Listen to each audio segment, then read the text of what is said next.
Bismillahirrahmanirrahim. Today I'm going to teach you how to make your Windows 10 look like Windows 7.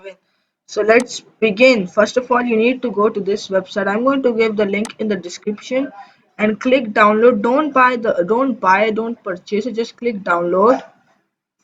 Just see first how to then buy the application. Now it's download. Opening. It's opening. Wait a few seconds. Now click next. As you see, it's downloading. It will take 5 seconds or less. It took 2 seconds, so no problem. You can wait. Now untick that. Untick for view more. Untick that. Now close your Google Chrome and go to this website. Click this application. As you see, click. As you see, I already had the Windows 7 one. I'm going to do 10 and going to show. Press the third one, not the middle one. Yeah, as you see now, it looks more like Windows 7. And now change this. And now change this to classic.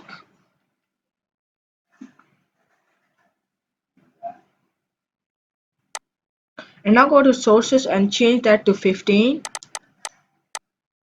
and change this to also 15. And now we are set. As you can see, we have Windows 7 interface. Now the only thing we need is a wallpaper. Go to Google and search Windows 7 wallpaper. Now go to images. I like this one. It looks like original. Copy image, save image. Yeah, save it.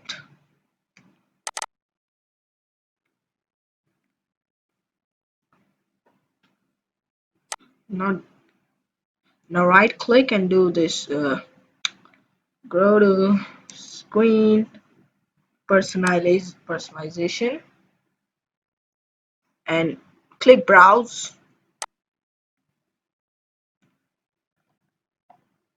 Go to the image which you downloaded, change it. As you see, I have changed the image. Now it practically looks, you can't tell it's a Windows 10, but from here when you sing the microphone you can see that it looks like Windows 10, but that's just the difference in it. So thank you guys for watching. Like, share, subscribe, and don't forget to press the bell icon and stay tuned for next video. Thank you.